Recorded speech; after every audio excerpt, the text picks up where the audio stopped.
Now हम लोग आ गए हैं इनिशियल वैल्यू जो एक्सरसाइज में हमारे पास जो एग्जांपल नंबर 1 थी, जिससे मैंने बोला था मैं बाद में करवाऊंगी।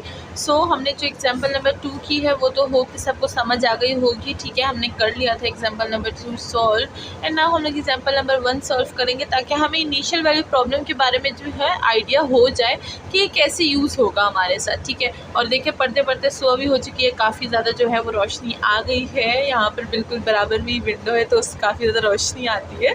जब भी सुबह होती है तो ऐसी रोशनी आती है, और जब रात होती है तो जब मैं रात के टाइम वीडियो बनाती हूँ तो फिर वो थोड़ा सा अंधेरा होता है। ठीक है, रोशनी हो गई है, सुबह हो गई है, तो जल्दी से उठ जाएं क्योंकि हम कर रहे हैं इनिशियल वैल्यू प्रॉब्लम की एग्जाम्पल। तो एग्जाम्पल नंबर 1 आ गई है हमारे पास।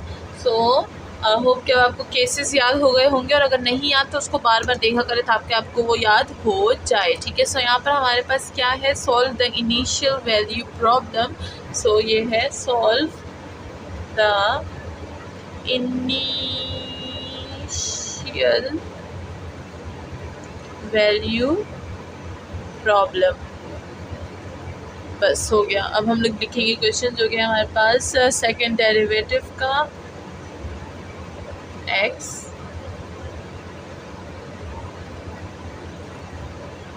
Plus 5 dy by d of x minus 6 of y equal to 0।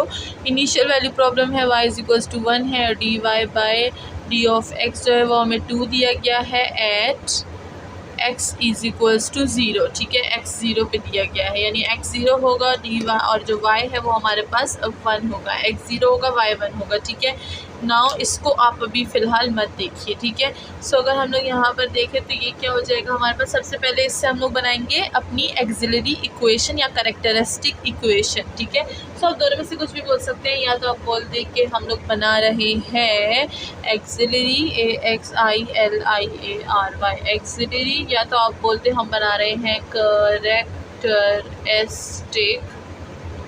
Equation. ठीक है, तो आप दोनों में से कुछ भी बोल सकते हैं, या तो एक्सिलरी या तो कैरेक्टरिस्टिक, लेकिन बोलना ज़रूर है। ठीक है, छोड़ना नहीं है, बोलना ज़रूर है। ठीक है, हम लोग छोड़ेंगे नहीं, हम ज़रूर बोल के रहेंगे। सुनाओ यहाँ पर जो है हमारे पास इक्वेशन किस तरह से बन जाएगी। एक्सिलरी इक्वेशन में ये हो जाएगा हमारे पास d² ये हो जाएगा प्लस 5 एंड ये हो जाएगा माइनस 6 इक्वल टू 0। ठीक है, एक्सिलरी इक्वेशन अगर यहाँ पर आप इसको पहले डी में कन्वर्ट करना चाहते हैं तो आप कर देंगे डी में कन्वर्ट।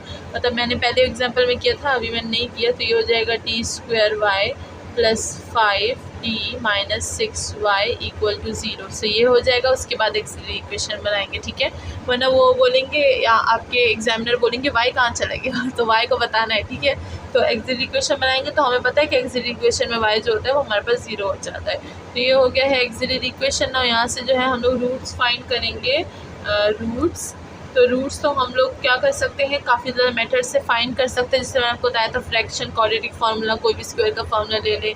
तो ठीक है, यहाँ पर हम लोग क्या करेंगे, यहाँ पर इसका जो है रूट्स निकालेंगे। तो रूट्स निकालना जो होगा वो इसमें आपका जो होगा वो टास्क होगा। तो देखते हैं कि कौन कौन जो है वो सही जो है रूट्स निकालता है। ठीक है, तो यहाँ पर जो रूट्स है वो क्या है, m1 हमारे पास 1 है और m2 जो है वो हमारे पास -6 है। तो ये रूट्स आपने निकालने हैं, मुझे बताना है कि क्या आपके रूट्स सही आए हैं या नहीं। ठीक है, सही आने चाहिए, वैसे बहुत सिंपल है। ठीक है, तो ये रूट्स आ गए हैं ना। यहाँ पर हम लोग अपनी जो है जनरल सोल्यूशन बनाएंगे। हम लोग क्या बताएंगे कि हमारे रूट्स क्या हैं। अच्छा, यहाँ से मुझे बताएं कि रूट्स क्या है। सोच लें थोड़ा सा, बुक को फ़िलहाल मत देखें, मुझे ऐसे ही बताएं कि रूट्स क्या होंगे। तो रियल है 2 नंबर लेकिन डिस्टिंक्ट है, तो हम क्या बोलेंगे, roots are real and distinct. तो ये है हमारे पास रियल भी है एंड डिस्टिंक्ट। तो रूट्स की हमारे पास जो है वैल्यू आ गई है कि रूट्स रियल और डिस्टिंक्ट है। तो यहाँ पर मैंने बता दिया roots are real and distinct. और नाउ हम लोग क्या करेंगे, जनरल सोल्यूशन लिखेंगे। रियल और डिस्टिंक्ट का कौन सा जनरल सोल्यूशन होता है, याद है कि नहीं याद है? याद होना चाहिए वैसे भी। ये दूसरी एग्जाम्पल है, और अगर नहीं याद तो खैर है, 1-2 क्वेश्चंस तक आप देख लें। अगर आपको नहीं याद हो रहा तो फिर इसको आप लिखते लिखते याद कर लें। ठीक है, लेकिन याद करना बहुत मस्ट है, इसको छोड़िएगा बस। तो हमारे जो सोल्यूशन है, hence the solution will be, hence the general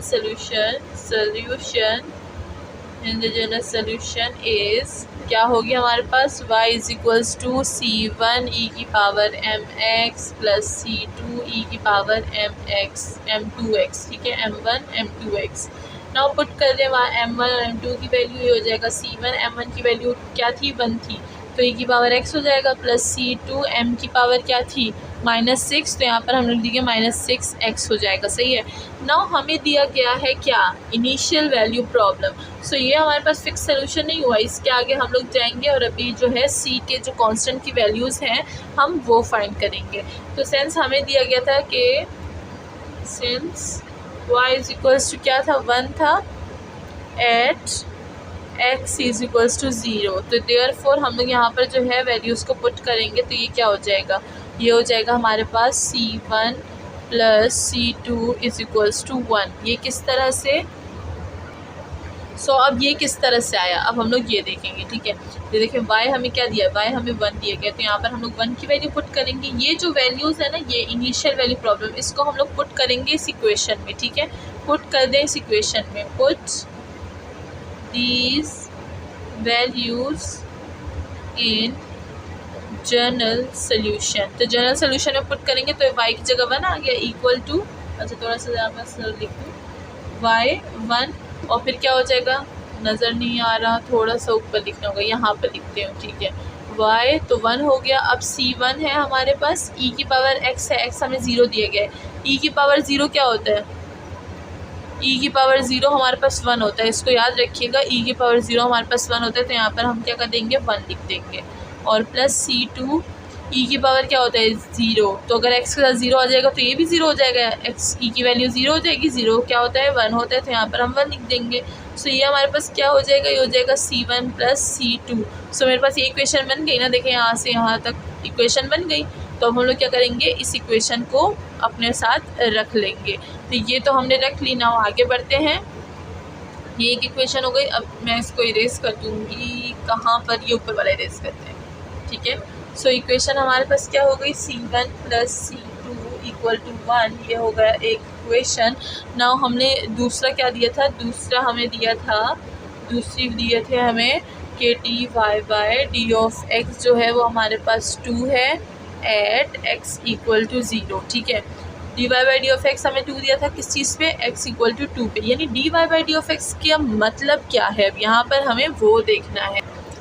तो ये क्या होता है, हमारे पास सेकंड डेरिवेटिव होता है ना, तो ये हो गया हमारे पास, नहीं फर्स्ट डेरिवेटिव होता है ना, तो यानी डी वाई डैश की बात कर रहे हैं। ये वाई डैश इक्वल टू हमें इन्होंने 2 दिया हुआ है एट x इक्वल टू 0। और अगर हम लोग कहीं भी सोल्यूशन में देखें वाई डैश कहीं नहीं है, बट हमारे पास y है जो कि हमने जनरल सोल्यूशन निकाला था। तो हम लोग इस इक्वेशन को लेंगे और क्या करेंगे इसके साथ, इसको मैं इक्वेशन नंबर 1 बोल देती हूँ। ठीक है, ये इक्वेशन नंबर 1 हो गया, फिर ये इक्वेशन नंबर 2 हो गया। सही है, अब हम क्या करेंगे, क्वेश्चन नंबर 1 का डेरिवेटिव निकालेंगे। तो चलिए इसका डेरिवेटिव निकालते हैं। ठीक है, तो इसको मैं हटा देती हूँ नीचे वाली वैल्यूज़ को, हाँ, और इस मार्कर को भी हटा देती हूँ, ये बहुत यूज़ कर लिए, यहाँ पे ब्लू ब्लू होके सारा मिक्स हो रहा है। सो ये क्या हो जाएगा इसका डेरिवेटिव, यानी y ऑफ डैश, तो d by d of x हम लोग यहाँ पर ले लेंगे, d by d of x, and यहाँ पर भी whole d by d of x जो है हम लोग ले लेंगे। सही है, अब इसको कैसे सॉल्व करेंगे, ये तो y डैश हम लोग इसको लिख सकते हैं।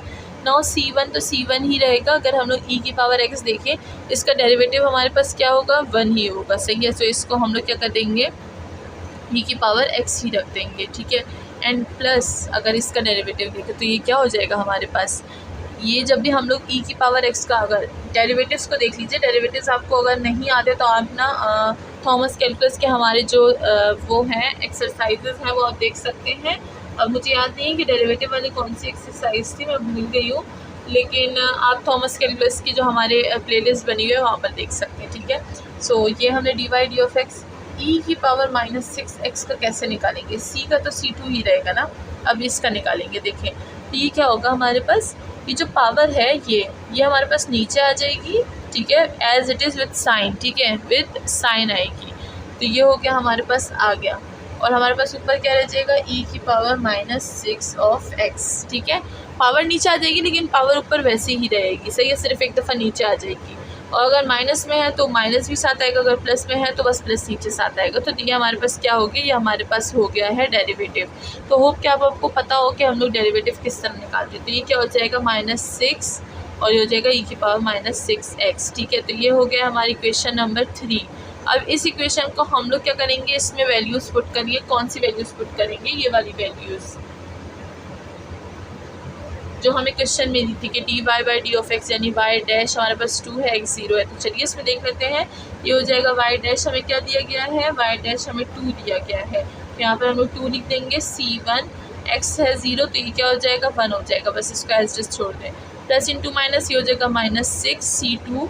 और अगर इसकी बात करें तो x की पावर क्या है, 0 है। तो e की पावर x 0, ये क्या हो जाएगा हमारे पास, e की पावर 0 इक्वल टू 1। तो बस इसको याद रखिए, यहाँ पर 1 आ गया। ये हो गया हमारे पास इक्वेशन नंबर 4। ठीक है, तो इक्वेशन नंबर 4 हो गया। इक्वेशन नंबर 2 भी हो गया। नाउ हम लोग इसको यूज़ करेंगे और c की जो है वैल्यू निकालेंगे। ठीक है, तो अब मैं क्या करूँगी, इन सबको हटा देती हूँ। इक्वेशन 1 वो है, इसी के साथ इक्वेशन 2 भी नीचे लिख देती हूँ।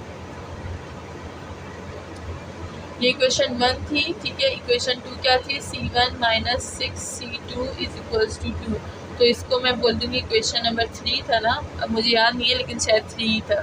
सही है। अब इन दोनों को हम लोग क्या करेंगे, इन दोनों को प्लस या माइनस करेंगे ताकि हमारे पास जो है वैल्यू निकल आए। ठीक है, तो सबसे पहले हम क्या करेंगे, दोनों इक्वेशंस को ऐड करेंगे ताकि हमारे पास C की वैल्यू आ जाए। तो इसको ऐड करेंगे, C1 plus C2 equal to 1। और ये हो जाएगा C2 माइनस 6C2 सॉरी और इक्वल टू 2। ठीक है, अब क्या करेंगे, इसको ऐड कर देंगे। तो ये हो जाएगा ऐड, ये हो जाएगा माइनस, ये हो जाएगा माइनस, ये दोनों कैंसिल। यहाँ से आ जाएगा हमारे पास 7C2, यहाँ से आ जाएगा -1। 7 इधर आ जाएगा, इधर कैंसिल। तो C2 की वैल्यू क्या हो गई, -1/7। ठीक है, तो C2 की वैल्यू तो हमारे पास आ गई -1/7। बट अब हमें क्या चाहिए, अब हमें C1 की वैल्यू भी चाहिए। तो चलिए इसी इक्वेशन को लेते हैं और C1 की वैल्यू को फाइंड करते हैं। तो यहाँ पर लिख देते हैं C2 इज इक्वल टू -1/7, वरना मैं भूल जाऊँगी। इसको पूरा ही हटा देते हैं।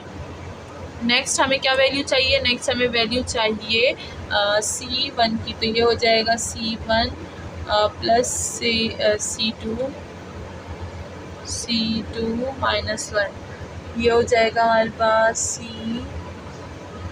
C1 minus 6C2 is equals to 2। तो अब हमें C1 की वैल्यू चाहिए, तो हमें C2 को काटना पड़ेगा, यानी ऊपर हमें -6 को जो है मल्टीप्लाई करना पड़ेगा बोथ साइड्स। ठीक है, -6। तो ये क्या हो जाएगा हमारे पास, ये इक्वेशन को फॉर्म कर लेते हैं। आइए,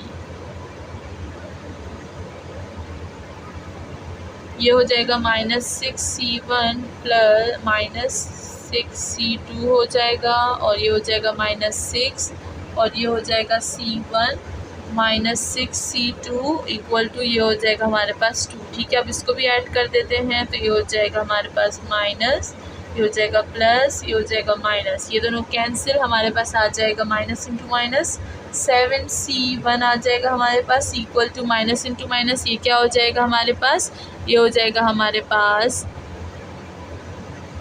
माइनस इंटू माइनस। तो ये माइनस, ये भी -8 आ जाएगा। ठीक है, तो अब क्या करेंगे, -7 को डिवाइड कर देंगे। C1 की वैल्यू क्या आ जाएगी हमारे पास, 8/7।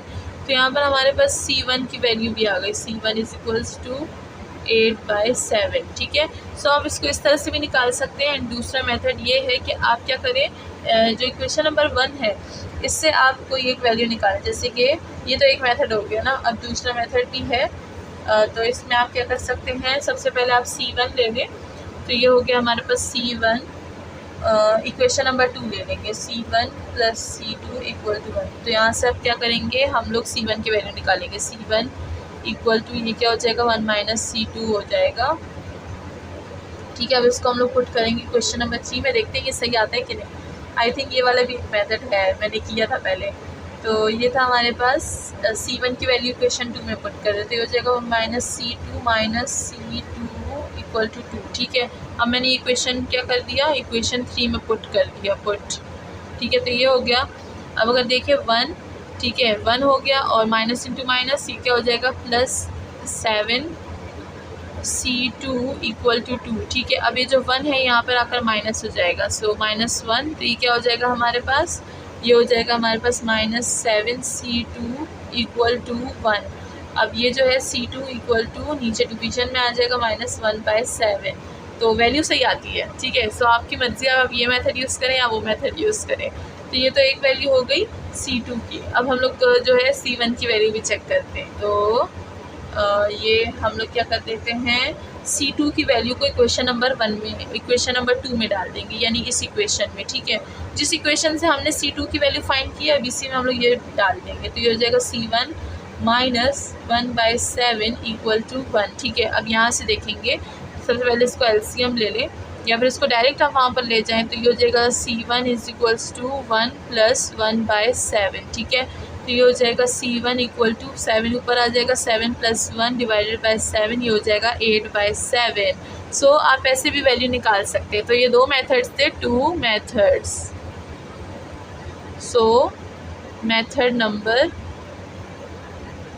ये था 2, ठीक है। तो आप आपकी मर्ज़ी है, आप मेथड नंबर 1 यूज़ करें या मेथड नंबर 2 यूज़ करें, दोनों मेथड्स मैंने आपको बता दिए हैं। एंड इसी के साथ जो है हमारी एग्जांपल पूरी हो चुकी है। बस अब हमें वैल्यूज़ पुट करनी है C1 C2 की इन इक्वेशन नंबर 1 में। इक्वेशन नंबर 1 क्या था हमारे पास, y = C1 e⁻x और था प्लस C2 e⁻−6x। तो यहाँ पर जो है अब हम लोग वैल्यूज़ को पुट कर देंगे। तो हम लोग लिख देंगे कि put C1 and C2 in equation number 1। सो हमारे पास क्या बन जाएगा, ये C1 की वैल्यू क्या है, 8/7 e⁻x हो जाएगा, प्लस ये हो जाएगा हमारे पास -1/7 और ये हो जाएगा e⁻−6x। तो ये हो गया हमारे पास general solution for initial value problem. Hope कि आपको समझ आ गई होगी। बहुत डिटेल से, बहुत ही सिंपल तरीके से मैंने आपको बता दिया है। एंड जो मैंने टास्क दिया था उसका मुझे आंसर ज़रूर दीजिएगा कमेंट सेक्शन में। I will be wait. And अपना ख्याल रखिएगा। एंड नेक्स्ट वीडियो में मिलते हैं एक्सरसाइज के साथ। Thank you so much.